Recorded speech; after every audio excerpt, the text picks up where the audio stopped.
Hi hello friends, welcome to be natural properties Mysuru. ಸ್ನೇಹಿತರೆ, ನಾನಿವತ್ತು ನಿಮಗೆ ಮೈಸೂರಿನ ಮೇಘಲಾಪುರದಲ್ಲಿರುವ DTCP ಅಪ್ರೂವ್ಡ್ ಲೇಔಟ್ ಬಗ್ಗೆ ಮಾಹಿತಿ ಕೊಡ್ತಾ ಇದ್ದೀನಿ. ಈ ಲೇಔಟ್ನಲ್ಲಿ 20x30, 30x30, 30x40 ಹಾಗೂ ಔಟ್ ಸೈಡ್ಸ್ನ ನಾರ್ತ್, ಸೌತ್, ಈಸ್ಟ್ ಹಾಗೂ ವೆಸ್ಟ್ ಫೇಸಿಂಗ್ನ ಸೈಟ್ಗಳು ಸೇಲ್ಗಿವೆ. ಈ ಲೇಔಟ್ ಶ್ರೀರಂಗಪಟ್ಟಣ ಟು ಕುಶಾಲನಗರ್ ಹೈವೇಗೆ ಅಟ್ಯಾಚ್ ಆಗಿದೆ ಹಾಗೂ ಇಲ್ವಾಲ ಸ್ಯಾಟಲೈಟ್ ಬಸ್ ಸ್ಟ್ಯಾಂಡಿಂದ 3 ಕಿಲೋಮೀಟರ್ ಡಿಸ್ಟೆನ್ಸ್ನಲ್ಲಿದೆ. ಈ ಲೇಔಟ್ಗೆ ಜಸ್ಟ್ 50 ಮೀಟರ್ ಡಿಸ್ಟೆನ್ಸ್ನಲ್ಲಿ ಮನೆ ಕನ್ಸ್ಟ್ರಕ್ಷನ್ ನಡೀತಿದೆ ಫ್ರೆಂಡ್ಸ್. ಆದುದರಿಂದ ಈ ಲೇಔಟ್ನಲ್ಲಿ ಇಮಿಡಿಯೇಟ್ ಮನೆಯನ್ನು ಕನ್ಸ್ಟ್ರಕ್ಷನ್ ಮಾಡ್ಕೋಬಹುದು.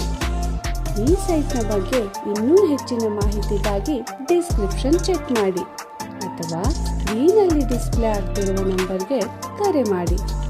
ಫ್ರೆಂಡ್ಸ್, ಇನ್ನೂ ನೀವು ನಮ್ಮ ಚಾನಲ್ನ ಸಬ್ಸ್ಕ್ರೈಬ್ ಮಾಡಿಲ್ವಾ? ಹಾಗಾದರೆ ಬೇಗ ಸಬ್ಸ್ಕ್ರೈಬ್ ಮಾಡಿ. ಈ ವಿಡಿಯೋ ನಿಮಗೆ ಇಷ್ಟ ಆಗಿದ್ದರೆ ಲೈಕ್ ಮಾಡಿ, ಶೇರ್ ಮಾಡಿ, ಹಾಗೆ ಬೆಲ್ ಐಕಾನ್ನ ಕ್ಲಿಕ್ ಮಾಡೋದನ್ನು ಮಾತ್ರ ಮರಿಬೇಡಿ. ಇನ್ನೂ ಹೆಚ್ಚಿನ ವಿಡಿಯೋಗಳಿಗಾಗಿ ನಮ್ಮ ಚಾನಲ್ನ ಫಾಲೋ ಮಾಡ್ತಾ ಇರಿ ಫ್ರೆಂಡ್ಸ್. ಈ ವಿಡಿಯೋ ನೋಡಿದ್ದಕ್ಕಾಗಿ ಧನ್ಯವಾದಗಳು.